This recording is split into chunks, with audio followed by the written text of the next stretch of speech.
Mapagpalang araw mga kataba. Gagawa tayo uli ng ating simpleng dessert.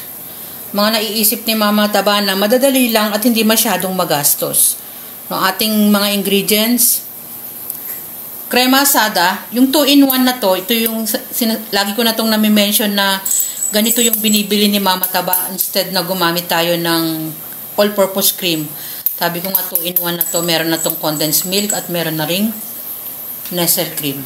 So yan, creamy asada, crackers, Graham crackers, pwede kahit na anong brand.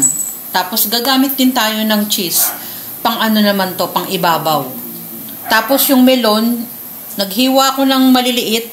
Yung isa naman ay kalahati, tig-kalahati. Ito ay pang ibabaw at ito naman ay imimix natin.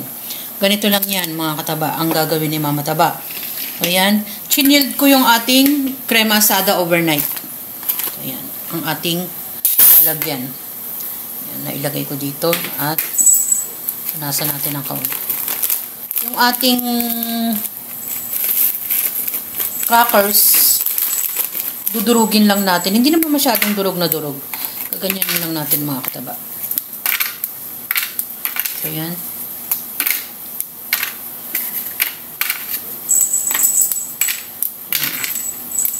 Ganun lang. Balikan nyo ako habang kinakrak ko yung ating crackers. Yan. Nilagay ko na yung ating crema asada. Hinalo-halo ko na rin para hindi masyadong matagal. At hindi ko masyadong nilahat muna yung ating Graham kasi para makita natin yung ating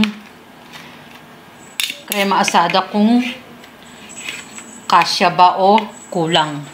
Tapos saka na natin ilagay yung ating hiniwa na melon. Yan. Diba? Parang ano rin tayo, gumagawa rin tayo ng ating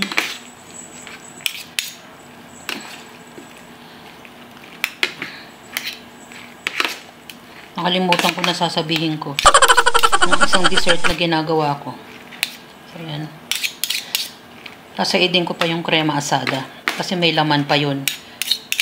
Saka natin ilalagay pang ibabaw yung ating cheese. Paplaten natin. At kasama na yung ating pang toppings na melon din.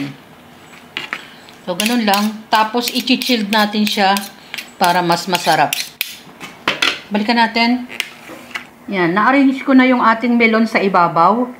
Sabi ko naman, hindi na natin masyadong pinapatagal. Tapos, i-flatten lang naman natin yung ating Graham na may crema asada. Tapos, saka natin ilagay yung ating pang-ibabaw. Kahit na anong pang-ibabaw yung gusto nyo mga kataba. Kasi ito naman, dinurog natin yung Graham. Hindi natin siya basta inihilera. At naglagay tayo ng cheese sa ibabaw. Tapos, ito, meron ding crush na Graham. Ito naman ay durog na durog.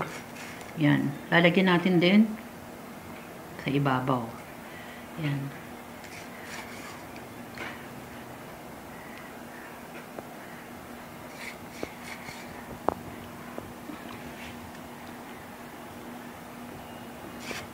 Mura lang to mga kataba. Hindi kayo masyadong magagastusan. So, yan. Okay na. Panibagong simpleng dessert ni Mama Taba. Pag gumagawa tayo ng dessert o kahit na anong mga recipe mga kataba, lagi kong kinoconsider yung ating budget. No? At ang kinahihinatnan ay masarap. Tulad nito mga kataba, hindi ito magastos dahil gumamit lang tayo ng ilang ingredients. Tulad ng ating Graham, crema asada, yung 2-in-1 laging binabanggit ko. At yung pang-ibabaw, bahala na kayo. Dinurog lang natin yung ating Graham, saka natin i-mix. Naglagay tayo ng cheese sa ibabaw. Yan yung ating simpleng dessert na Graham with melon. Enjoy, kumain, at maging masaya. Salamat sa panunood! At bye! Ingat mga kataba! Ilagay nyo lang siya sa fridge para mas masarap siyang kainin. Saka natin pwede nang iserve. Yan yung ating simpleng dessert.